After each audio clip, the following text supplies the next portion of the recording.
ആഴിൻ ആഴങ്ങളിൽ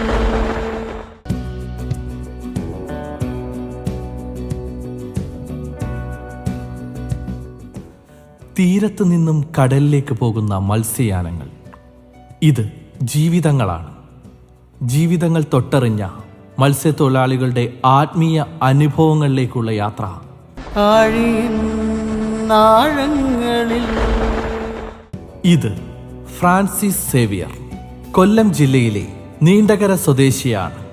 വളരെ ചെറുപ്രായത്തിൽ തന്നെ കുടുംബത്തിലെ ബുദ്ധിമുട്ടുകൾ മൂലം മത്സ്യബന്ധനം തൊഴിലായി സ്വീകരിച്ച ഇദ്ദേഹം നിരവധി ആത്മീയ അനുഭവങ്ങൾക്ക് ഉടമയാണ്. കരയിലും കടലിലും ദൈവ സാന്നിധ്യം തൊട്ടറിഞ്ഞ ഫ്രാൻസിസ് സേവിയർ മനസ്സ് തുറക്കുന്നു ആഴിയിൻ ആഴങ്ങളിലൂടെ. എല്ലാവർക്കും നമസ്കാരം. എൻ്റെ പേര് ഫ്രാൻസിസ് സേവിയർ. സ്വദേശം നീണ്ടകരയാണ്. 30 വർഷമായിട്ട് ഞാൻ മത്സ്യബന്ധനത്തിന് പോയിക്കൊണ്ടിരിക്കുകയാണ്. ഞാൻ മത്സ്യബന്ധനത്തിന് പോകാനുള്ള കാരണം, 7ാം ക്ലാസ് വരെ പോയിട്ടുള്ളൂ. 7ാം ക്ലാസ് വെച്ച് പഠിത്തം നിർത്തേണ്ടി വന്നു. എൻ്റെ കാരണം വീട്ടിൽ കടബാധ്യത കൂടി. ഞങ്ങൾ 4 മക്കളുണ്ട്. ഒരു ചേട്ടനും 2 അനിയത്തിമാരും. ഇങ്ങനെ കടഭാരം കൂടിയപ്പോഴാണ് ഞാൻ കടലിൽ പോകാൻ വലിയ താല്പര്യമൊന്നുമില്ല. എന്ന് വെച്ചാൽ കുഞ്ഞു പ്രായത്തിൽ അപ്പൻ എന്നെ കടലിൽ കൊണ്ടുപോകാനും, കൊണ്ടുപോകുന്ന സമയത്ത് നല്ല രീതിക്ക് ഛർദ്ദിച്ച് കുഴഞ്ഞു കിടക്കും. കര വരുമ്പോൾ വിചാരിക്കും ഇനിയും പോകരുതെന്ന്. അങ്ങനെ ഒരുപാട് പ്രാവശ്യം അപ്പൻ്റെ കൂടെ ഇങ്ങനെ പോയിട്ടുണ്ട്. ഞങ്ങൾ ഇവിടെ നിന്ന് രാവിലെ 2 മണി, വെളുപ്പിലെ 2 മണിക്ക് എഴുന്നേറ്റ് പണിക്ക് പോയി. ഒരു കൂട്ടുകാരൻ്റെ കൂടെയാണ് വള്ളത്തിൽ പോകുന്നത്.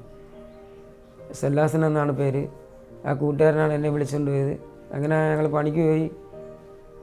ഏകദേശം ഒരു 25 നോട്ടിക്കൽ പടിഞ്ഞാറ്, 25 നോട്ടിന് പടിഞ്ഞാറേക്കും ഈ കാറ്റും കോളി വീഴുന്ന സമയത്തായിരുന്നു. ഞങ്ങൾക്ക് ഒരു ഇഞ്ചിനേ ഉള്ളത് ആ സമയത്ത്. അങ്ങനെ ഇഞ്ചൻ സ്റ്റാർട്ടാകത്തില്ലായിരുന്നു. നല്ല കാറ്റും കോളുണ്ട്.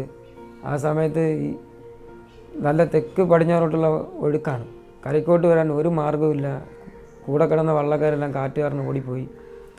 അങ്ങനെ ഞങ്ങൾ ദൈവത്തെ കിടന്ന് വിളിക്കുകയായിരുന്നു. എന്നുവെച്ചാൽ ഞങ്ങളുടെ കയ്യിൽ മറ്റു മാർഗ്ഗങ്ങളൊന്നുമില്ല. വള്ളത്തിൽ അകത്ത് വീച്ചിരുന്ന ഒരു ചാക്ക് മാത്രമുണ്ട്. അല്ല പ്ലാസ്റ്റിക്കോ അങ്ങനെ ഒരു പായെടുത്ത് വരാനുള്ള ഒരു സംവിധാനമില്ല. അങ്ങനെ ഞങ്ങൾ ഈ ചാക്ക് കെട്ടി പായെടുത്ത് ഓടി വരും. കാറ്റ് കുറയുമ്പോൾ ഞങ്ങൾ ദൈവത്തോട് പ്രാർത്ഥിക്കും, ദൈവമേ കാറ്റ് വരണേ. അത് അത്രയ്ക്കും കാറ്റ് വീഴാൻ പോയിട്ടാണ് ഞങ്ങൾ കര എത്തിയത്. കരയ്ക്ക് ഞങ്ങൾ ഒരു രാത്രി മുഴുവനും ഞങ്ങൾ അത്രയ്ക്കുള്ള മഴയും കാറ്റും കൊണ്ട് ഒത്തിരി തണുത്ത് വിറച്ച് പ്രയാസപ്പെട്ട്, അങ്ങനെ വൈകുന്നേരമൊക്കെ ഞങ്ങൾ മനസ്സിനകത്ത് ഞങ്ങൾ പേടിച്ചു തുടങ്ങി. നാളത്തേക്ക് ആരെങ്കിലും വരുമോ എന്നുള്ള ഒരു സാഹചര്യത്തിൽ നല്ല വിശപ്പൊക്കെ ആയി. വിശപ്പ് സഹിക്കാൻ പറ്റാത്ത അവസ്ഥയായി. അങ്ങനെ ഇരിക്കുമ്പോൾ കുറേ ഞങ്ങളറിയുന്ന വള്ളക്കാരൊക്കെ ഞങ്ങളെ തിരക്കി വരുന്നു. വൈകുന്നേരം ഒരു 4 മണിയൊക്കെയാണ് പിറ്റാൻ ദിവസം. അങ്ങനെ വന്ന് ഞങ്ങളെ കൊണ്ടുപോയി, കരയ്ക്ക് കൊണ്ടുപോയി. തമ്പുരാൻ്റെ വലിയൊരു ഇടപെടലായിരുന്നു അവിടെ. ദൈവത്തിൻ്റെ സംരക്ഷണത്തിൻ്റെ വലയത്തിലൂടെയാണ് ഇത്രയും കാലം കടന്നു പോകുന്നത്. ആ ഒരു അവസരത്തിൽ അന്ന് ദൈവം ഞങ്ങളോടൊപ്പം ഇല്ലായിരുന്നെങ്കിൽ ഞങ്ങൾ എവിടെ ചെന്ന് എത്തുമായിരുന്നു ഞങ്ങൾക്കറിയില്ല. എന്നുവെച്ചാൽ കാറ്റും കോടി വീഴുന്ന സമയം, ആരും പടിഞ്ഞാറ് വരികയില്ല. തിരക്കി വന്ന് പിടിയിട്ടാതെ പോയാൽ ഞങ്ങൾക്ക് ഭക്ഷണമില്ല, വെള്ളമില്ല. ആ ഒരു അവസ്ഥയിലേക്ക് എത്തും. അപ്പോൾ ദൈവം അത്രത്തോളം കരുതിയിട്ടുണ്ട്. ഞങ്ങളെക്കുറിച്ചുള്ളൊരു പദ്ധതി ദൈവത്തിനുണ്ട്. അങ്ങനെ തമ്പുരാൻ ഇത്രയും കാലം വഴി നടത്തി കൊണ്ടുവന്നു. ജീവിതത്തിൽ ഒരുപാട് ബുദ്ധിമുട്ടി. അങ്ങനെ സഹോദരിമാരുടെ കല്യാണം, അവരെ കല്യാണം കഴിച്ച് വിടാൻ സമയത്തൊക്കെ ഒത്തിരി പ്രയാസപ്പെട്ടിട്ടുണ്ട്. അങ്ങനെ സഹോദരിമാരുടെ കല്യാണത്തിന് ഒരുപാട് പേരുടെ അടുത്ത് നിന്ന് കടം മേടിച്ച്, രണ്ട് സഹോദരിമാരുണ്ടായിരുന്നു. ഒന്ന് മൂത്ത 2 പേരിൽ രണ്ടാമത്തെ ആളെ കെട്ടിച്ചയക്കുമ്പോഴാണ് ഏറ്റവും കൂടുതൽ പ്രയാസം നേരിടേണ്ടി വന്നത്. കല്യാണത്തിന് 2 ദിവസം നിൽക്കുമ്പോൾ തന്നെ കയ്യിൽ പൈസ ഒന്നുമില്ല. ഒരു കൂട്ടുകാരനെ വിളിച്ച്, കൂട്ടുകാരൻ പറഞ്ഞ് പെട്ടെന്ന് വാ, ഞാൻ എവിടെയെങ്കിലും പൈസ റെഡിയാക്കി തരാം. ഇവിടെ നിന്ന് ഞാൻ തമിഴ്നാട്ടിലേക്ക് പോയി. അവിടെ പോയി കൂട്ടുകാരൻ്റെ കയ്യിൽ നിന്ന് പൈസ മേടിച്ച് വന്നു. അപ്പോൾ ദൈവം അത്രത്തോളം ഒരു വലിയൊരു നാണക്കേടിൽ നിന്നും വലിയൊരു പ്രയാസത്തിൽ നിന്നും ദൈവം കരകയറ്റി. എല്ലാം ദൈവത്തിൻ്റെ ഒരു സംരക്ഷണം തന്നെയായിരുന്നു. അങ്ങനെ കുറേ കാലം കഴിഞ്ഞു. ചേട്ടൻ്റെ കല്യാണം കഴിഞ്ഞു. പിന്നെ ഞാനും അമ്മയും അപ്പനും മാത്രമായിരുന്നു വീട്ടിൽ. ആ ഒരു സമയത്തായിരുന്നു അപ്പന് വലിയൊരു ആക്സിഡൻറ്റ് സംഭവിക്കുകയും ഇവിടെ എൻ്റെ കയ്യിൽ ഒന്നുമില്ലായിരുന്നു. പപ്പ നല്ല രീതിക്ക് മദ്യപിക്കായിരുന്നു. മദ്യപിച്ച് അപ്പൻ നല്ല രീതിക്ക് മദ്യപിച്ച് ലെവല് കെട്ട് വരുന്ന സമയത്തായിരുന്നു റോഡ് ക്രോസ് ചെയ്യുന്ന സമയത്ത് ഒരു സ്കോർപ്പിയോ ഒന്ന് ഇടിച്ച് അപ്പൻ ഏകദേശം ഒരു 10-15 മീറ്റർ ദൂരെ തെറിച്ച് വീണു. അങ്ങനെ ഞങ്ങളിവിടെ നിറഞ്ഞ് അവിടെ ഡിസ്ട്രിക്ട് ഹോസ്പിറ്റലിൽ അപ്പൻ ഇരിപ്പുണ്ട്. അവിടെ പോയി പെട്ടെന്ന് ആശുപത്രി കയറിയപ്പം ഡോക്ടർ പറയുന്നു ഇവിടെ ഒന്നും ചെയ്യാൻ പറ്റത്തില്ല, പെട്ടെന്ന് മെഡിക്കൽ കോളേജിൽ കൊണ്ടുപോകണമെന്ന് പറഞ്ഞു. അങ്ങനെ അപ്പനെ ഒരു ആംബുലൻസ് വിളിച്ച് ആംബുലൻസിനകത്ത് കയറ്റുന്ന സമയത്ത് ബ്ലഡ് ഛർദ്ദിക്കാൻ തുടങ്ങി. ആ സമയം ആംബുലൻസിനകത്ത് കയറ്റി സ്പീഡിൽ പോകുന്ന സമയത്ത് ജപമാല ഊരി കൊന്ത ചൊല്ലിക്കൊണ്ടിരിക്കുകയായിരുന്നു. 1.25 മണിക്കൂർ ആംബുലൻസ് മെഡിക്കൽ കോളേജിൽ എത്താൻ എടുത്തായിരുന്നു. ആ 1.25 മണിക്കൂർ വരെയും അപ്പൻ ബ്ലഡ് ഛർദ്ദിക്കുകയായിരുന്നു. ഞാൻ ഉടുത്തിരുന്ന മുണ്ട് ഊരിയാണ് അപ്പൻ്റെ ബ്ലഡ് തുടച്ചെടുത്തുകൊണ്ട് പോയത്. അങ്ങനെ മെഡിക്കൽ കോളേജ് എത്തി. ഞങ്ങളുടെ കയ്യിലാണെങ്കിൽ 1 രൂപ പോലും ഇല്ല. അപ്പം ഞാൻ മനസ്സിൽ വിചാരിക്കുമായിരുന്നു, ദൈവമേ ഞങ്ങൾക്ക് എന്തെങ്കിലും പറ്റിക്കഴിഞ്ഞാൽ ഞങ്ങളെ സഹായിക്കാൻ ആര് കാണും? ഞങ്ങളുടെ കയ്യിൽ ഒന്നുമില്ലല്ലോ. ആ ഒരു സമയത്ത് മെഡിക്കൽ കോളേജിൽ നിൽക്കുമ്പോൾ ഞങ്ങൾ എങ്ങനെയൊക്കെ ജീവിതത്തെ കൊണ്ടുപോയെന്ന് അറിയത്തില്ല. അത്രയ്ക്ക് ഇടപെടൽ തമ്പുരാൻ അവിടെ ഉണ്ടായിരുന്നു. അപ്പൻ 3 മാസം വരെ മെഡിക്കൽ കോളേജിലായിരുന്നു. പിന്നെ മെഡിക്കൽ കോളേജിലെ ഡോക്ടർമാർ പറഞ്ഞു അപ്പനെ ചികിത്സിക്കാൻ ഒന്നുമില്ല, അപ്പനൊരു ബോധവുമില്ല, ഒന്നുമില്ല. അങ്ങനെ വീട്ടിൽ കൊണ്ടുവന്നു. വീട്ടിൽ വെച്ച് അപ്പൻ മരണപ്പെടുകയായിരുന്നു. അതിനുശേഷം എൻ്റെ 1.5 വർഷം കഴിഞ്ഞ് എൻ്റെ വിവാഹം നടക്കുന്നു. വിവാഹം കഴിഞ്ഞ് എന്നെ സ്റ്റെഫി എന്നാണ് ജീവിതാംഗങ്ങളുടെ പേര്. ഞങ്ങൾക്ക് ആദ്യമായിട്ട് ജനിക്കുന്നത് മോളായിരുന്നു. യജ്ഞ എന്നാണ് മോക്കടെ പേര്. അങ്ങനെ ഞങ്ങൾ കഴിഞ്ഞു പോയി ഒരു 3 വർഷത്തിന് ശേഷം രണ്ടാമത്തെ കുഞ്ഞും ഏകദേശം ഞങ്ങൾ ഹോസ്പിറ്റലിൽ പോയി ഡോക്ടറിനോട് തിരക്കിയപ്പോൾ ഒരു 4 ആഴ്ച കുഞ്ഞിൻ്റെ വളർച്ചയുള്ളൂ. ഹോസ്പിറ്റലിൽ പോയി സ്ഥിരീകരിച്ച് വീട്ടിൽ വന്ന് പിറ്റാത്ത ആഴ്ച തന്നെ ജീവിത പങ്കാളിക്ക് ചിക്കൻ ബോക്സ് ആയി. ഡോക്ടറിനെ വിളിച്ച് ഡോക്ടർ പറഞ്ഞ് പുള്ളിക്കാരെ കൊണ്ടുവരണ്ട, ഇയാളൊന്ന് മരുന്ന് മേടിച്ചിട്ട് പോകാൻ പറഞ്ഞു. അങ്ങനെ മരുന്ന് മേടിച്ചിട്ട് വരുന്ന സമയത്ത് പറഞ്ഞ് തീരുമ്പോൾ 2 പേരും കൂടെ ഒരുമിച്ച് വരണമെന്ന് പറഞ്ഞു. അങ്ങനെ ഞങ്ങൾ ചിക്കൻ ബോക്സ് തീർന്ന് ഹോസ്പിറ്റലിൽ പോയി. അവിടെ പോയിരിക്കുമ്പോൾ ഡോക്ടർ പറഞ്ഞു ഈ കുട്ടിയുമായിട്ട് നിങ്ങൾക്ക് മുന്നോട്ട് പോകാൻ പറ്റത്തില്ല, എന്തെങ്കിലും അംഗവൈകല്യമില്ലാതെ ഈ കുഞ്ഞ് ഭൂമിയിൽ ജനിക്കത്തില്ലെന്ന് പറഞ്ഞു. എന്തെങ്കിലും ഒരു കുറവ് വരും, ഒന്നീ ചെവി കേൾക്കത്തില്ല, അല്ലെങ്കിൽ മന്ദബുദ്ധിയായിരിക്കും, അങ്ങനെ എന്തെങ്കിലും ഒരു കുറവില്ലാതെ കുട്ടി ജനിക്കത്തില്ല, അതുകൊണ്ട് അബോർഷൻ ചെയ്യാൻ പറഞ്ഞു. അപ്പോൾ ഡോക്ടർ എൻ്റെയും ജീവിതം അങ്ങനെ എടുത്ത് പറഞ്ഞ് നിങ്ങളെന്ത് ചിന്തിച്ച് പറഞ്ഞാൽ മതി എന്ന് പറഞ്ഞു. അപ്പോൾ ഞാൻ പറഞ്ഞ് ഡോക്ടറെ ചിന്തിക്കാനൊന്നുമില്ല, ഞങ്ങളുടെ കൂടെ യേശു ഉണ്ട്, ഞങ്ങൾ മുന്നോട്ട് പോകാൻ തന്നെ തീരുമാനിച്ചു എന്ന് പറഞ്ഞു. അങ്ങനെ പറഞ്ഞ് ഇവിടെ വീട്ടിൽ വന്നു. മോന് 2.5 മാസം പ്രായം, വയറ്റിൽ 2.5 മാസം പ്രായം ഇരിക്കുമ്പോഴാണ് പ്രളയം വരുന്നത്. അപ്പോൾ ജീവിത പങ്കാളി എൻ്റെ അടുത്ത് പറഞ്ഞു അച്ചാച്ച പോകണ്ട, എന്തെങ്കിലും സംഭവിച്ചാൽ എന്ത് ചെയ്യും? ഞാൻ പറഞ്ഞു കുഴപ്പമില്ല, നമ്മളവിടെ തമ്പുരാനുണ്ട്, ഞാൻ പോയി ഒരു കുട്ടിയെങ്കിലും രക്ഷപ്പെടുത്തുകയാണെങ്കിൽ അത് നമ്മുടെ മക്കൾക്ക് ചെയ്യുന്ന ഒരു പ്രതിഫലമായിരിക്കും. അങ്ങനെ പ്രളയത്തിൽ മനസ്സിനകത്ത് ഈ ആൾക്കാരെ രക്ഷിക്കാൻ പോകുമ്പോഴും അവിടുത്തെ കുത്തൊഴുക്കുകളൊക്കെ കാണുമ്പോഴൊക്കെ മനസ്സിനകത്തൊരു പേടിയുണ്ട്. അപ്പോൾ എൻ്റെ കൂടെ ഞാൻ പോയത് കുമാരണ്ണൻ എന്ന് പറയുന്ന ആൾക്കുടെ കൂടെയാണ്. അപ്പോൾ അണ്ണൻ വള്ളം ഓടിച്ച് വരുമ്പോൾ നല്ല കുത്തൊഴുക്കൊക്കെ ഉള്ള സമയത്ത് ഹല്ലേലൂയ യേശുവേ സ്തുതിക്കുന്നു ആരാധിക്കുന്നു പറഞ്ഞിട്ടാണ് വള്ളം ഓട്ടിച്ച് അവിടേക്ക് തമ്പുരാൻ ഞങ്ങൾക്ക് ഒരു പരിക്കുമില്ലാതെ ഞങ്ങളെ ഇവിടെ കൊണ്ടുവന്നു. അങ്ങനെ ഇരിക്കുമ്പോഴാണ് മോന് ഞങ്ങൾ ഒരു കൂട്ടായ്മയിൽ നിന്ന് ഞങ്ങളെ ആദരിക്കാനായിട്ട് വിളിക്കുന്നു. അപ്പോൾ ഞാനും പോയി കൂട്ടായ്മയിലേക്ക്. അവിടെ എത്തിയപ്പോൾ കൂട്ടായ്മയിൽ ഞങ്ങളെ ആദരവെല്ലാം കഴിഞ്ഞ് അപ്പോൾ കൂട്ടായ്മയിലെ ഒരു അങ്കിളിനെ കണ്ട് ഞാൻ പറഞ്ഞു, അങ്കിളെ ഇങ്ങനെയാണ്, എൻ്റെ മോനൊരു പ്രശ്നമുണ്ട്, ഡോക്ടർ അബോർഷൻ ചെയ്യാൻ പറഞ്ഞു. ഞങ്ങൾ അബോർഷൻ ചെയ്തില്ല. ഇത് പറഞ്ഞപ്പോഴേക്കും അങ്കിളിന് ഭയങ്കര സന്തോഷമായി. കൂട്ടായ്മയിലുള്ള മറ്റുള്ള വ്യക്തികളൊക്കെ വിളിച്ച് പറഞ്ഞു, ഇവരെ കുട്ടി ഇങ്ങനെയാണ്, ഇവർ അബോർഷൻ ചെയ്തില്ല. എന്നിട്ട് എൻ്റെ അടുത്ത് പറഞ്ഞു, മോൻ ഇനി തൊട്ട് ഞങ്ങളുടെ കൂട്ടായ്മയിലേക്ക് വരുമെന്ന് ചോദിച്ചു. ഞാൻ പറഞ്ഞു വരാമെന്ന് പറഞ്ഞു. അങ്ങനെ ഞാൻ കൂട്ടായ്മയിലേക്ക് കടന്നു പോവുകയും അവിടെ ദൈവത്തിൻ്റെ വലിയൊരു സംരക്ഷണം എൻ്റെ മോൻ്റെ കൂടെ ഉണ്ടായിരുന്നു. ഞങ്ങൾ ഓരോ സ്കാൻ ചെയ്യുമ്പോഴും മോൻ ഓരോ പ്രശ്നമാണ്. ഞാൻ ഈ സ്കാനിൻ്റെ റിപ്പോർട്ട് കൊണ്ടുവന്ന് കൂട്ടായ്മയിലെ അങ്കിളിനോട് പറയും, അങ്കിളെ ഇങ്ങനെയാണ് പ്രശ്നമുണ്ട്. അപ്പോൾ അങ്കിൾ പറയും, മോനെ ഒന്ന് പേടിക്കാനൊന്നുമില്ല, തമ്പുരാനുണ്ട്. എൻ്റെ ശക്തമായ പ്രാർത്ഥനയിലൂടെ മോൻ ജനിക്കുന്നത് വരെ അവസാനത്തെ സ്കാനിങ്ങിൽ ഡോക്ടർ പറഞ്ഞ് കുട്ടി നേരത്തെ ഓപ്പറേഷൻ ചെയ്ത് പുറത്തെടുക്കേണ്ടി വരും, കുട്ടിക്ക് വെയിറ്റ് കുറവ്, അതുകൊണ്ട് വച്ചുകൊണ്ടിരിക്കാൻ പറ്റത്തില്ല, പെട്ടെന്ന് എടുക്കേണ്ടി വരും, ഒരാഴ്ച കൂടെ ടൈം തരാമെന്ന് പറയും. ഞാനിവിടെ കൂട്ടായ്മയിലൊന്ന് പറഞ്ഞ് ഇപ്പം കൂട്ടായ്മയിൽ അങ്കിൾ പറഞ്ഞ് നമുക്ക് പ്രാർത്ഥിക്കാൻ പോനാ, ഒരു കുഴപ്പവും വരത്തില്ല, ദൈവം കാക്കും.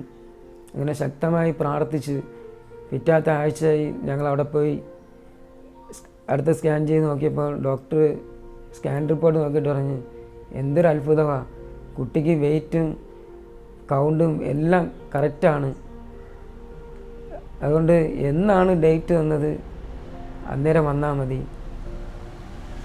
അങ്ങനെ ഡേറ്റിനന്ന് മോൻ ജനിക്കുകയും മോൻ ഒരു കുറവുമില്ലാതെ തമ്പുരാൻ ഞങ്ങൾക്ക് നൽകി. ആ വലിയൊരു സ്നേഹം, ദൈവത്തിൻ്റെ വലിയൊരു ഇടപെടൽ, അത് എത്ര പറഞ്ഞാലും മതിയാകാത്ത വിധമാണ്. അത്രത്തോളം തമ്പുരാൻ ഞങ്ങളെ കാത്തു പരിപാലിക്കുന്നുണ്ട്. ഇന്നും ഞങ്ങൾ എത്ര ബുദ്ധിമുട്ടിയാലും എത്ര സഹനങ്ങളോട് കടന്നുപോയാലും ദൈവത്തിൻ്റെ വലിയ ഇടപെടൽ ഇന്നും ഞങ്ങളോടൊപ്പമുണ്ട്, ഞങ്ങളുടെ കുടുംബത്തെ കാത്തു പരിപാലിക്കുന്നുണ്ട്.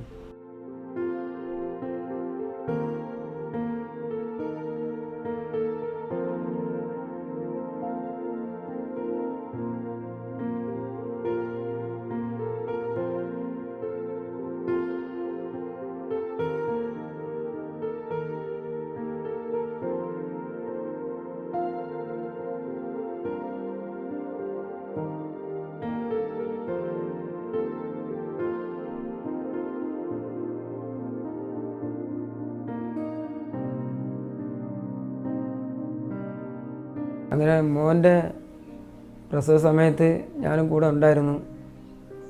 അങ്ങനെ മോന് ഓപ്പറേഷൻ തിയേറ്ററിൽ കയറ്റി. നല്ല രീതിക്ക് മനസ്സിനകത്തൊരു ആശങ്കയുണ്ട്, എന്തായിരിക്കും ഏതായിരിക്കും എന്നുള്ളൊരു ചിന്ത. അങ്ങനെ ഹോസ്പിറ്റലിൽ നിന്ന് മോൻ ജനിക്കുന്ന കരച്ചിൽ കേൾക്കുന്ന ആളെ ഓപ്പോസിറ്റ് നിന്നപ്പം അപ്പോഴത്തേക്കും ഡോക്ടർ എന്ന് പറഞ്ഞ് ആൺകുട്ടിയായിരുന്നു, ഒരു കുഴപ്പമില്ല, കുട്ടിക്ക് ഒരു കുഴപ്പം കാണുന്നില്ല എന്ന് പറഞ്ഞു. അന്നേരം ദൈവത്തിന് എത്രത്തോളം നന്ദി പറയണം എന്നറിയില്ല. അത്രയധികം ദൈവം കരുണ ചൊരിയുന്നു, അത്രത്തോളം ഞങ്ങൾ ദൈവം സഹായിക്കുന്നു. തമ്പുരാൻ്റെ വലിയ ഇടപെടൽ. മോൻ്റെ പേര് ഞങ്ങൾ ജോഷുവ എന്നിട്ടു. ഒരു ദിവസം വെളുപ്പിലെ ഒരു 5 മണി ഇരിക്കും, അടിയിറങ്ങി ഓടിപ്പോകുന്ന സമയത്ത് ഞാൻ ശ്രദ്ധിച്ചില്ല. അവിടെ നിന്നൊരു ബോട്ടിൻ്റെ ലൈറ്റ് വെട്ടത്തിൽ കൂടെ ഞാനിങ്ങനെ കയറിപ്പോകുന്ന സമയത്ത് അവിടെ നിന്നൊരു വെള്ളം പെട്ടെന്ന് ഇങ്ങനെ കയറി വരികയും, അത് നല്ല സ്പീഡിലായിരുന്നു വെള്ളം. ആ വെള്ളം ഞാനും നല്ല സ്പീഡായിരുന്നു. അങ്ങനെ ആ വെള്ളത്തിൽ കൊണ്ടിടിച്ച് ആ വെള്ളം പൊട്ടി ഞങ്ങളുടെ വെള്ളത്തിൻ്റെ അമരം കൊണ്ട് മൊത്തം പൊളിഞ്ഞു പോയി. എങ്ങനെ തിരിച്ച് ഓടി അടി കയറി വരുമ്പം തന്നെ വെള്ളത്തിനകത്ത് വെള്ളം കയറി വെള്ളം താറാറായി വരും. അങ്ങനെ നോക്കിയിരിക്കുമ്പോൾ പെട്ടെന്ന് തന്നെ ഒരു കൂട്ടുകാരൻ്റെ ഒരു വെള്ളം ഓടി വരും. അയാളെ കാണിച്ച് അയാൾ ഓടി വന്ന് കെട്ടി ഞങ്ങളെ വലിച്ച് കരക്കൊണ്ടുപോയി. പക്ഷേ ആ വെള്ളം ഇടിച്ച് നല്ല സ്പീഡിൽ ഇടിച്ചിട്ടും ഞങ്ങളുടെ കൂടെ ഇരുന്ന ഒരാൾക്ക് പോലും ഒരു പരിക്കുമില്ല. ഞങ്ങൾ വീട്ടിൽ നിന്ന് ഇറങ്ങുമ്പോൾ പണിക്ക് പോകുന്ന സമയം തന്നെ ആദ്യം പ്രാർത്ഥിക്കുന്നത് തമ്പുരാൻ്റെ സംരക്ഷണത്തിന് വേണ്ടിയിട്ട്. ഞങ്ങളെ കാത്തുകൊള്ളണേ, സകല ആപത്തുകളിൽ നിന്നും ഞങ്ങളെ സംരക്ഷിക്കണേ എന്ന് ഞങ്ങൾ അതിലേക്ക് പ്രാർത്ഥിച്ചിട്ടാണ് വീട്ടിൽ നിന്ന് ജോലിക്കായി പോകുന്നത്. എനിക്കൊരു കൊച്ച് വള്ളമുണ്ട്, പാത്തടി എന്ന് പറയും. കഴിഞ്ഞ വർഷം ഞാൻ ആ പാത്തടിയിൽ ഇങ്ങനെ ചെറിയ സ്പീഡിൽ ആ ജോലിക്കായി പോകുമ്പോൾ ഞങ്ങൾ ഈ സ്പീഡൊക്കെ അഡ്ജസ്റ്റ് ചെയ്ത് മുറുക്കി വയ്ക്കും, സ്ലോ ആകത്തില്ല. പിന്നെ അങ്ങോട്ടും ഇങ്ങോട്ടും കറങ്ങാതിരിക്കാൻ വേണ്ടി 2 സൈഡിലും റബ്ബറിട്ട് നേരെ വെച്ചേക്കും. അങ്ങനെ ഞാൻ അങ്ങനെ ഓടിപ്പോകുന്ന സമയത്ത്, ചെറിയ സ്പീഡിലാണ് ഓടിപ്പോയ സമയത്ത് രാവിലെ 7 മണിയായി. വിശന്നപ്പോൾ ആഹാരം കഴിച്ചുകൊണ്ടിരുന്നു. എൻ്റെ അടുത്തൂടെ ഒരു വള്ളം ഓടിപ്പോയി, വലിയ വെള്ളം, താങ്ങുവെള്ളം. ഞാൻ അതിൻ്റെ ഓടിപ്പോയി ഞാൻ ശ്രദ്ധിച്ചില്ലായിരുന്നു.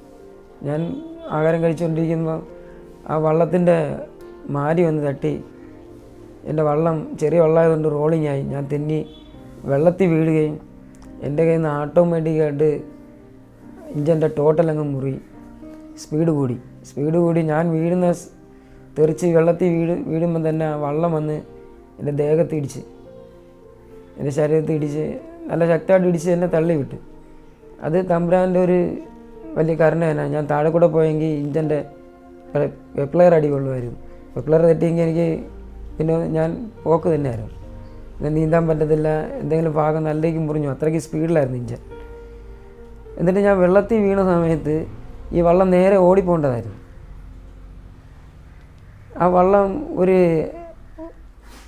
എന്നെ ഒരു താങ്ങുവള്ളക്കാർ കാണുന്നത് വരെ ആ വള്ളം അവിടെ കിടന്ന് റൗണ്ട് ചെയ്യായിരുന്നു, അവിടെ കിടന്ന് വട്ടമിട്ട് കറങ്ങുകയായിരുന്നു. അപ്പം എനിക്ക് അറിയാം ഈ വള്ളത്തെ എനിക്ക് നീന്തി പിടിക്കാൻ പറ്റത്തില്ല. അപ്പോൾ എൻ്റെ അടുത്തൂടെ പോയ വള്ളം ഒരു 300 മീറ്റർ അകലെ വള്ളം സ്ലോ ചെയ്തിട്ടായിരുന്നു. ഞാൻ ആ വള്ളത്തിന് തിരക്കി നീന്തിപ്പോയി. അപ്പോൾ ആ വള്ളക്കാർ നോക്കി, ഒരു കൊച്ചു വള്ളം കിടന്ന് അവിടെ റൗണ്ട് അടിക്കുന്നല്ലേ, മീൻ വലയിടുകയാണോ? അവർ ശ്രദ്ധിച്ച് നോക്കിയപ്പോൾ ഇല്ല, വള്ളത്തിൽ ആളില്ല. അവർ പെട്ടെന്ന് തന്നെ കറക്കി ഈ വള്ളത്തിനെ തിരക്കി വന്നു. അവർ ഈ വള്ളത്തിന് ലക്ഷ്യം വെച്ച് വരുമ്പോൾ ഞാൻ ഈ വള്ളത്തിനെ തിരക്കി നീന്തി പോന്നു, വലിയ വള്ളക്കാർ. അപ്പോൾ അവർ പറഞ്ഞത് വള്ളത്തിൽ ആളിതാ നീന്തി വരുന്നു, പെട്ടെന്ന് എടുക്ക്. അത് ഓടി എൻ്റെ അടുത്ത് വന്ന് റോപ്പിട്ട് വന്ന് അന്നേരം ചോദിച്ച് കയറാൻ പറ്റുമെന്ന് ചോദിച്ചു. ഞാൻ പറഞ്ഞു കയറാൻ പറ്റും. അങ്ങനെ എന്നെ ഇവർ വള്ളത്തിലേക്ക് കയറ്റുകയും ആ റൗണ്ട് ചെയ്തിരുന്ന വള്ളം പിന്നെ ഒരൊറ്റ പോക്കാൻ നേരെ പിന്നെ അങ്ങോട്ടും ഇങ്ങോട്ടും ഒരു കറക്കമില്ല, നേരെ ആ ഓട്ടത്തിൽ തന്നെ അങ്ങനെ പോയിക്കൊണ്ടിരിക്കുകയായിരുന്നു. അപ്പം ഞാൻ അന്നേരം ആലോചിക്കുകയായിരുന്നു, തമ്പുരാൻ എന്നെ എത്രത്തോളം കാത്തു പരിപാലിക്കുന്നു. വലിയൊരു അപകടത്തിൽ നിന്ന് എന്നെ വള്ളക്കാരെടുത്തിന് എനിക്ക് അധികം നേരം ഒന്നും നീന്തി കിടക്കാൻ പറ്റത്തില്ല. ഒരു 10 മിനിറ്റ് കഴിയുമ്പോൾ തന്നെ ഞാൻ അണച്ചു പോകും. ആ വള്ളക്കാരപ്പം തന്നെ എന്നെ ഒന്ന് എടുക്കുകയും, ദൈവം ഏതാപത്തിലും ദൈവത്തിൻ്റെ കരത്തിൻ്റെ കീഴിൽ കരത്തിൻ്റെ താങ്ങിപ്പിടിക്കുന്നുണ്ട് എന്നുള്ള ഒരു വിശ്വാസം മനസ്സിൽ കൂട്ടി ഉറപ്പിക്കുകയായിരുന്നു.